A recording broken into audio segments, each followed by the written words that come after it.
All right, folks. Hey, I just completed my fourth quarter review of my assets, my three buckets that I've talked about several times. And I've got a pretty major change that I'm going to be announcing here.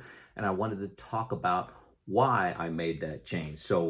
Um, Looking at the buckets, we've talked before about this. I have three buckets. Bucket one, I target 4 years of expenses, not in the stock market.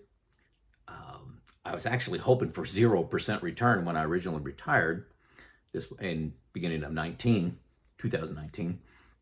But the money I have in there is in CDs, I bonds, savings account, high yield checking account, those kind of things. Whatever I can get some positive return out of, but it's extremely safe money. Then in bucket two, I had another 4 years as my target to handle an extended down market, like a down market that really didn't recover for 8 years. So I got 4 years in bucket one, 4 years in bucket two to handle that 2 year or 8 year down market. The money invested in bucket two was in like 60-40 balanced funds. Think of Vanguard's Wellington Fund for an example there. And then bucket three, the balance of my funds was in 100% stocks. So that's where the growth, the offset to inflation money that I needed, not before year 9. So I could take some drama in bucket three because bucket one and two provided that stability and the ability not to panic during a short term and even a longer term bear market. So that was the plan. I'm hoping for 0% in bucket one. Bucket two, my target was 4%. My bucket three target 7%. And this, all that information I entered into new retirement software. So my actuals when I did my third quarter or fourth quarter review, it's January 2024 as I'm making this, I find myself with 5 years in bucket one, 5 years in bucket two. The market did pretty well in 2023. Got good returns even in bucket one with a lot of CDs paying north of 5%. And then, like I said, my 60-40 in bucket two returned pretty nice. So yeah, it was a nice recovery in 2023. Then with the balance again in bucket three. Sorry, I got my notes right here that I'm working through. I'm on location, not in my normal spot, so not doing my normal. I did more preparation actually, but not my normal notes that I'm looking at. So today I want to concentrate on bucket two money. Okay, this is the bear market going funds that I need in years 5, 6, 7, and 8. The market is down for that length of time. Where is that money invested? Right now, 60-40. And that's the goal, is to grow a little bit, but really offset inflation, take minimal risk. Folks, you've heard me say for my whole life, let's just say my whole life, I've not been a bond fan. My working years, 100% stocks, 100%. As I approached retirement, beginning about 5 years out, I started to fill up my buckets 2 and 3. 2 and 3.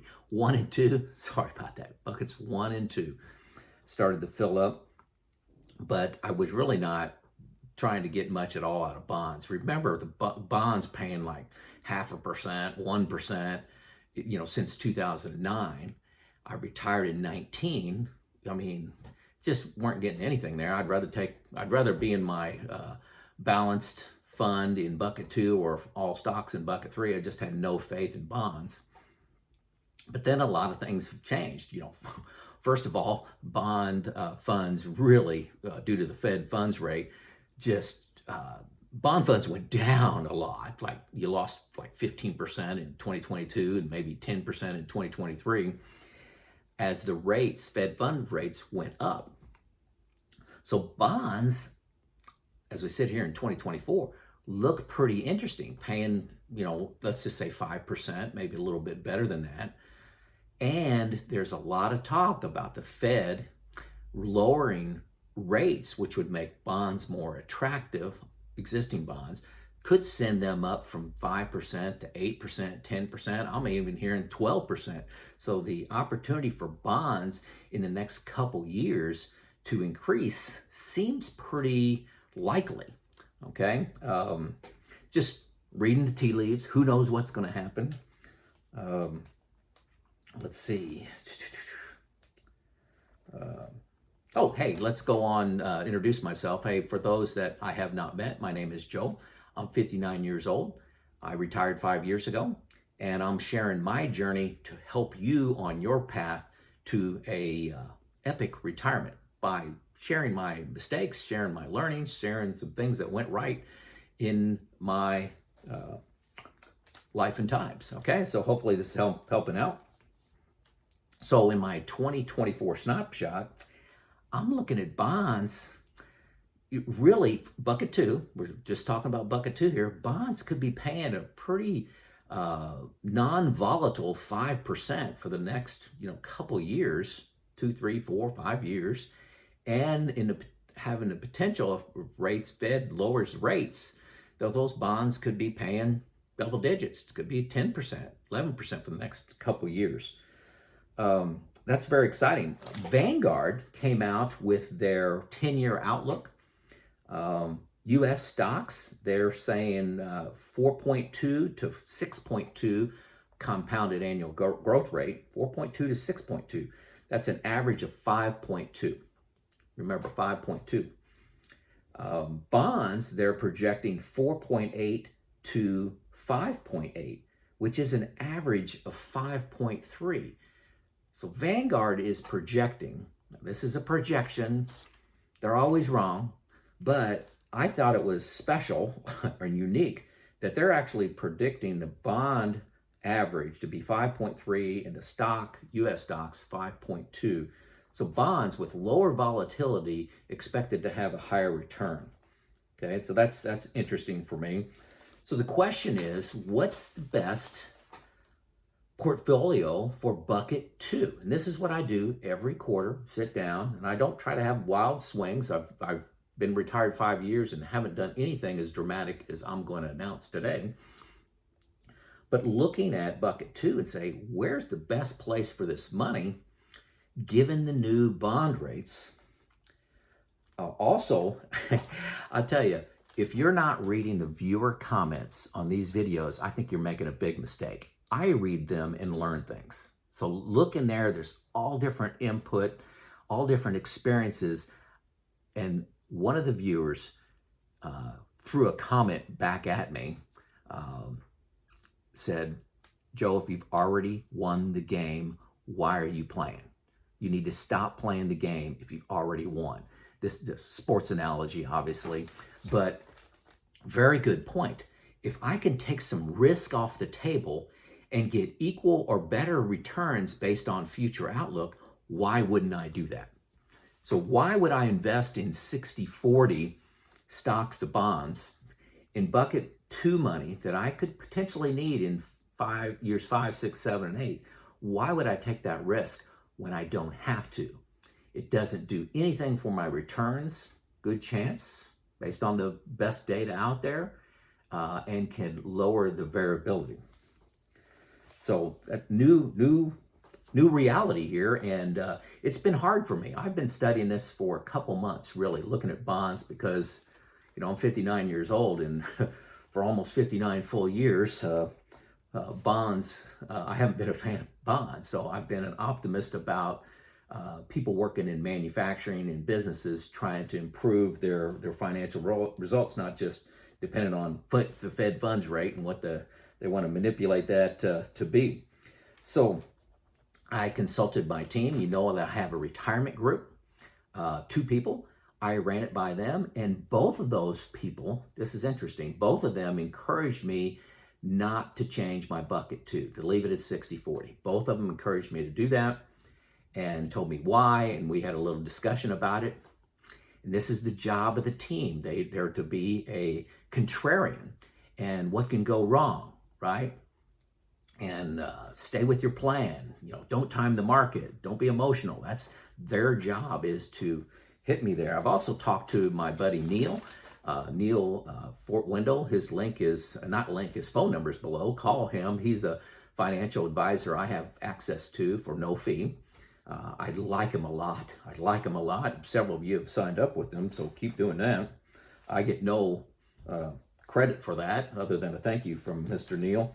I think he's a great, could be a great person to bounce things off of. If you don't have a retirement team to bounce things off of, I can't imagine being retired and managing my own money. Now, if I had a huge pension, you don't need a financial advisor. But if you're managing your assets, you need somebody to talk to, okay? So I'm calling this an opportunistic rebalance.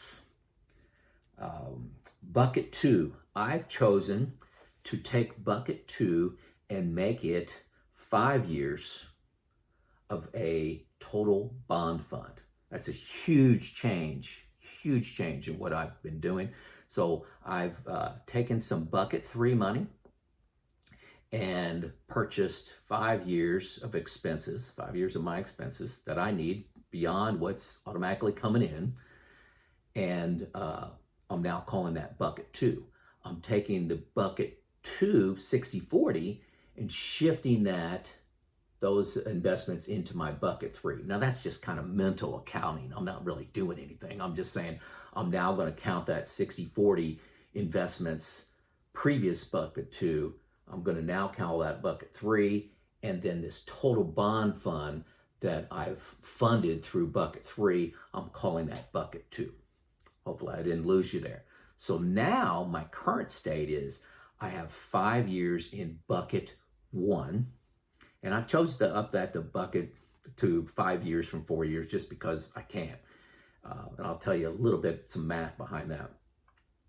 So I got 5 years in bucket 1, CDs, I-bonds, guaranteed stuff. And now I have 5 years in the total bond market in bucket 2, balance in bucket 3. What this does for me, I said I was 59 and a half. Well, I am 59 and a half. I'm planning on taking Social Security at age 69. That just makes sense. Different video. I do have a video on that, but it's a different video. That's about 10 years from now. So I got 5 years in bucket 1, 5 years in bucket 2. Guess what? That gets me to Social Security, where another big chunk of income is going to come in. Social Security and a small pension I get is going to fund 55% of my income. So I begin to need a lot less from my portfolio at that time. And so from a peace of mind standpoint, a bear market standpoint, I'm really smooth sailing all the way into Social Security. Social Security, when I got this fixed income coming in, plus my pension, I needed a little bit more than that to live on, but I don't need much. I need significantly less out of my investments. So that's why I chose at this time to go to 5 and 5, to get me to 10, to get me to Social Security.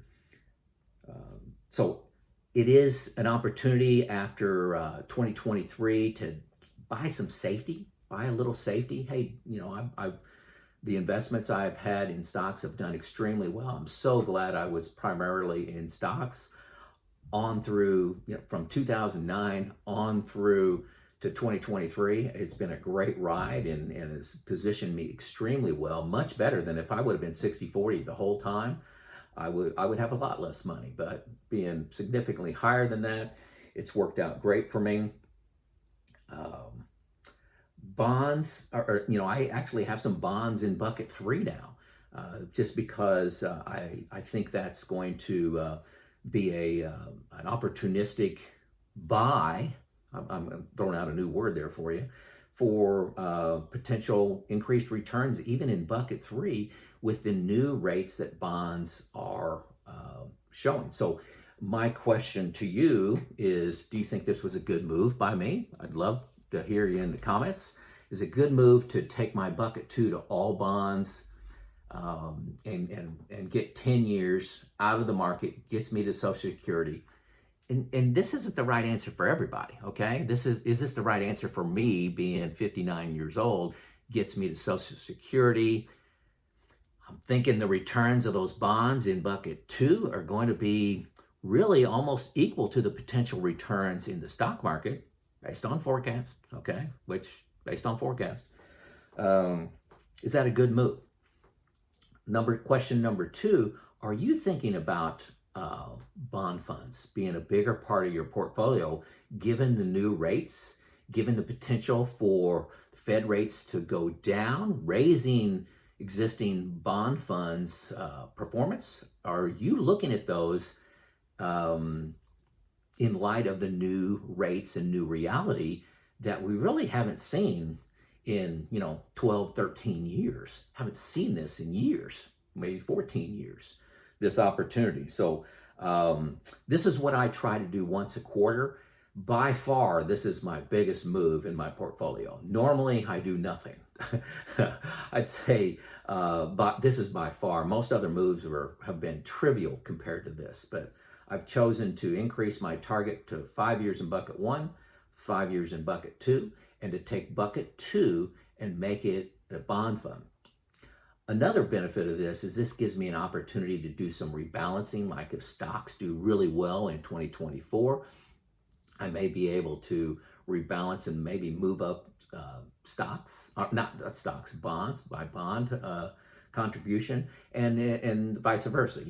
If stocks do really poorly, I may want to do some rebalancing as well, even bringing bucket two down to 4 years and do an opportunistic buy of stock market being low. So I think that's a benefit there as well. So pretty major change. I've been stirring on this for, like I said, a couple months because of the rates. I think I'm not taking this as an emotional reaction. I've done a lot of Excel modeling. I ran it by 3 people, the other 2 people in my retirement group, and Neil. Neil was 100% on board. This is the right thing to do. The other 2 people in my retirement group argued that I should not do that. But again, it's my decision, and they didn't, they did exactly what they're supposed to do. Tell me the pros and cons without being emotionally hooked to it, what they think they ought to do. It's a, both doors are, you win if you pick door A, you win if you pick door B. There's really not a lose here, but it's a fundamental change in how I'm thinking about bucket two as a result of current bond rates. Let me know what you think in the comments. It's Joe out.